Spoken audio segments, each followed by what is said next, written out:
Kaakati Kadaama ono Birungi Susan afudde ali mu kuggyamu lubuto. Kadaama ono maama Kiyumba we kennyini y'abadde amuggyamu olubuto. Naye maama Kiyumba bw'alabye nga Kadaama avamu omusaayi mungi, amukutte n'amusuula ebweru, n'amuleka eyo omusaayi ne gumuggwaamu eyo gy'afiiridde. Kyokka n'essimu ya Kadaama maama Kiyumba agimuggyeko n'agitwala. Kadaama ono abadde mutolosi era nga yatoloka mu maka gye yali akola ewa bboosi we Omuwarabu. N'addukira eno ewa maama Kiyumba gy'aba afuna obuddamu, gy'aba atandika okukolera mpolampola, gy'aba ayiyiza ensi. Kyokka bw'abadde abeera eno, taata Kiyumba yamukakkanyeeko n'amukaka omukwano. Taata Kiyumba yamukasa omukwano n'amufunyisa olubuto. Maama Kiyumba bwe yategedde nti Kadaama ono afunye olubuto, batandise okukola pulaani eziruggyamu. Kubanga ne Kadaama abadde talwagala, baakwata mukwate. Kakati mu pulosesi y'okuggyamu olubuto, Kadaama ono ndowooza yabuliidinze nnyo, omusaayi ne gumuvaamu mungi, ne bamuteeka ekintu munda muno mu bususu bwe, ne bamusonsekayo ekintu. Maama Kiyumba n'alaba nga tagenda kusobola mbeera, n'akwata Kadaama ono n'amusuula ebweru. Bwe yamusudde ebweru, omusaayi gumuvaamu mungi, essimu ye n'agimuggyako. Kadaama n'aba nga talina ne gw'ayinza sindikira mesegi n'omu. Essimu ya Kadaama ono essaawa zino maama Kiyumba yagikozesa, yagirina.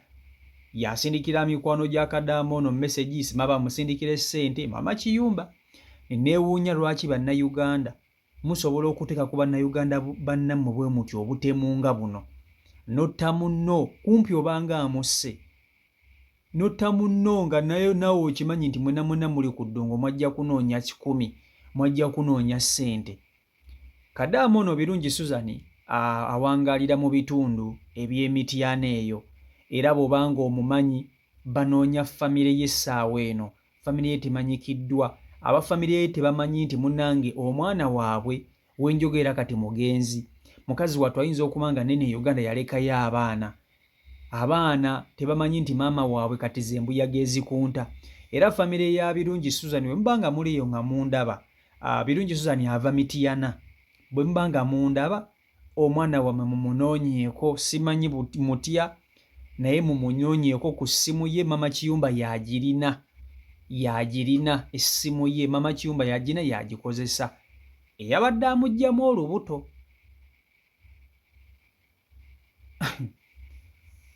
Bannayuganda bannaffe, muganda wange bwe batuuka eyo ku Bulaya bafuuka ensolo.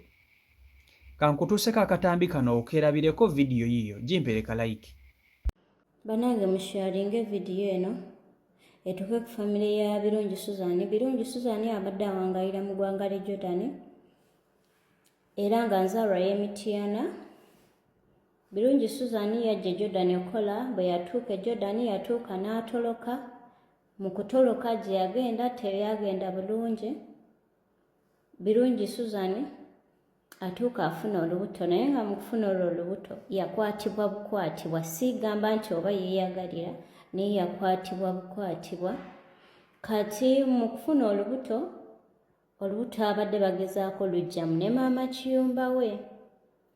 Embeera ne bitagenda bulungi, ekintu ne kimufiira munda. Era mbu kigambibwa Birungi Susan essaawa eno si mulamu, naye nga maama Kiyumba yasuula omwana oyo. Embeera emala okubijja n'asuula omwana oyo n'amukasuka abweru, ate mu kumukasuka n'amuggyako n'essimu. Era essaawa eno omuntu akyatinga famire ya Birungi Susan si Susan yakyatinga, maama Kiyumba yakyatinga. Era omuntu yenna agezaako okusaba ssente, Susan si yali okusaba ssente, maama Kiyumba yali okozesa essimu ye. Era mbu kigambibwa omwana si mulamu obudde buno, naye nga bakozesa essimu ye. Nsaba musharinge vidiyo eno etuuke ku famire ye esobole okumanyikibwa, kubanga essaawa ya leero tetulina famire ye yenna gwe tumanyi. Naye singa eba etuuse ku famire awo tuba tusobola okukola ki? Tuba tusobola okikwasaganya. Naye essaawa eno tetulina wa famire ye. Omwana essaawa eno tamanyikiddwa gy'ali, naye nga mbu alabika mufu.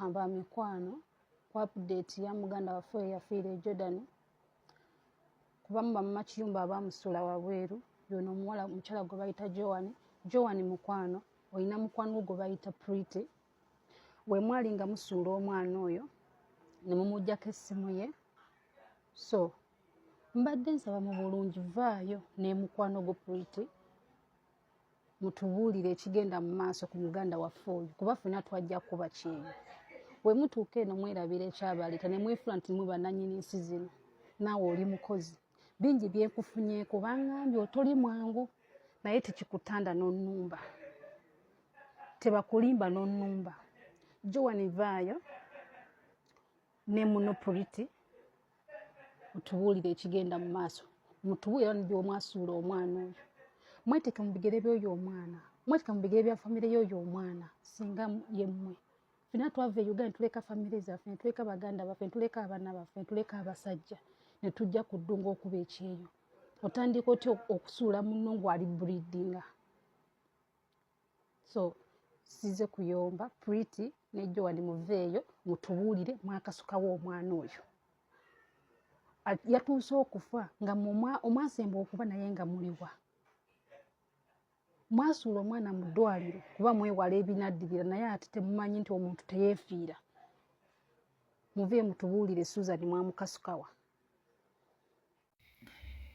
kaakati kino gano go ge mazima agakaawa nga sinnaba nnyo okunenya Kadaama ono okufuna lubuto bamaama Kiyumba mu kutta bakadaama mulina ebitundu 7 ku buli 100 bamaama Kiyumba mwenyigira nnyo mu bintu by'okutta bannammwe bamaama Kiyumba mwenyigira nnyo mu bintu by'okutta bannammwe kale gwe boss oli azze mu kiyumba kyo akusasula gw'omufunira omulimu obanga boss ne lwaki muba n'emitima emibi bamaama Kiyumba bamaama Kiyumba musse bannayuganda bannammwe nno bangi mukimanyi nti bamaama Kiyumba balinganga bawalabu bamaama Kiyumba balinganga bawalabu bamaama Kiyumba basinga obungi batemu ate banange kasita ebintu biyingiramu omusajja wanga Kadaama ono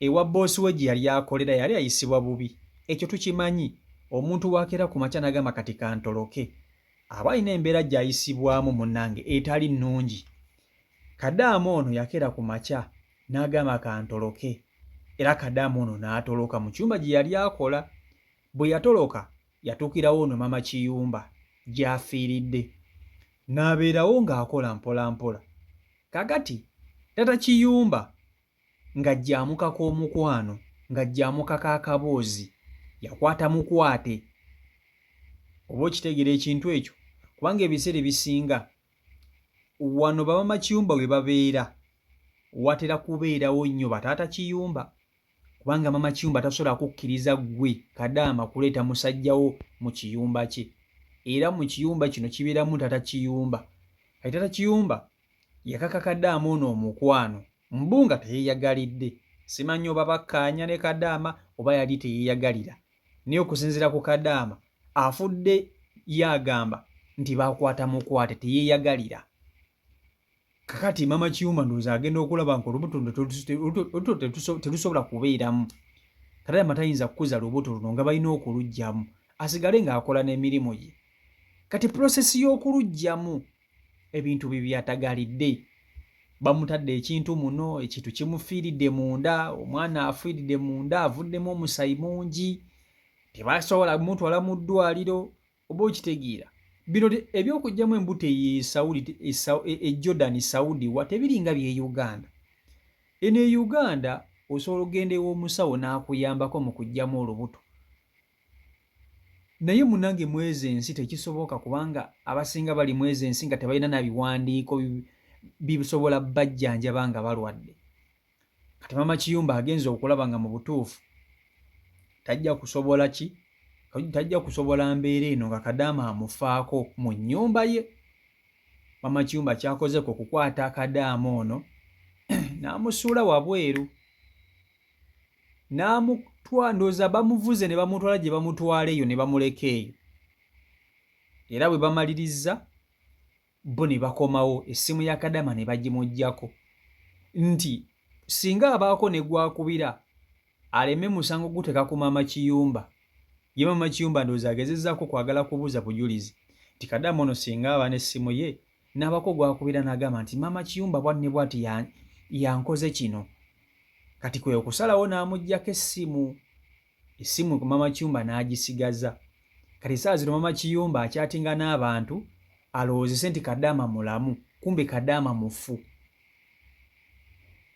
Okitegeera ekintu ekyo? Kadama ye mufu, ze mbuyaga ezikunta. Ne Maama Kiyumba akyatinga n'emikono gya Kadama, abasaba ssente, sibanya biki bo balowooza boogera na munnaabwe, kumbe teboogera na munnaabwe, boogera ne Maama Kiyumba. Maama Kiyumba asaba famire za Kadama ono ssente, kumbe omwana yafudde dda. Ate essimu eriko ennamba za famire ye yandibadde abategeeza, ne nabo tebamanyi nti omwana waabwe yafudde. Kitegeera ekintu ekyo? So n'olwekyo Abannayuganda abagenda ku byeyo, mulekerawo okuteeka ennyo amaanyi ku Bannayuganda bannammwe. Mwenna muli ku ddungu muli mu kunoonya 100. Mwenna muli ku ddungu muli mu kunoonyaamu, muli mu kunoonya 100. Oba okitegeera? Siraba lwaki okwata amaanyi n'ogateeka ku munno n'otakola kintu kumuyamba, bula n'okola ekintu ate nga kyagala kumutta bussi. Kadama ono naye asobola okuba ng'alina ensobiizi, ne bagamba omufu tanenyezebwa. Kyonna kyonna ky'aba yakola mulina mmusonyiwa busunyiina mmusaasira. Kadama ono ayinza okuba ng'alina ebintu bye yakola ng'omuntu, nga oba oliawo n'okwegatta n'omuntu eyamufunyisa olubuto yabaayagala nga baateesa nga bakkaanya. Kubanga abakazi abasinga obungi ebiseera ebisinga beekwasa, akeera ku makya n'abanga ekikolwa kyayingiddemu akyagala, kyokka ate bwe kizza baakafayo ate n'akulaga nti baakakamu kake. Kati so n'olwekyo abakazi bino ebintu bo babikola. Kadama ono asobola okuba nga yakkiriza okwegatta ne Tata Kiyumba ono, naye ekyo bwe kiba nga kyatuukawo, lwaki gwe Munnayuganda munne ate omuteekako amaanyi? Anyway, obuntu buba buntu, omuntu anyiiga ku bbaawe, sijja kuwakana ekyo, sijja kukiwakana, naye omuntu osala ku magezi agezaako okuyamba so si kuggyawo. Olina gezaako okuyamba n'ogamba nti owaye mugundi kamuyambe, kamubeereremu, wabula so si kumutta bussi. Ate n'omaliriza ng'omuggyeko n'essimu, tasobola kutegeeza famire ye, kubanga yandibadde atisika ategeeza abafamire nti bannange ndi bubi. Ne Maama Kiyumba teyakkiriza na Kadama ono kubaako nabaagamba, essimu yagimuggyeko n'agitwala n'agenda nayo, ne bamuleka eyo, naggwamu omusaayi, obulumi, mpaka bwe yafudde. Era Kadama ono wenjogerera essaawa eno ze mbuyaga ezikunta, kyokka ono essimu ye akyagikozesa. Essimu ya Kadama ye akyagikozesa Maama Kiyumba, naye nga n'olwekyo bw'obanga omuwala ono Birungi Susan omumanyi, oyo gw'olaba ayambadde white n'ekipale ekya bbulaaka, mu Buganda wange mwandibadde mumunoonyaako, ne musobola okuba nti ate mukubire Maama Kiyumba kennyini kubanga yalina essimu ya Kadama ono.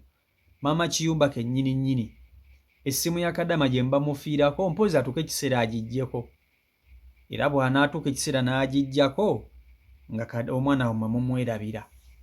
Ninga Kadama ono avaawo Emityana, bamuyita Birungi Susan, ali Jordan gye yafiiridde era gy'abadde akolera emirimu gye. So n'olwekyo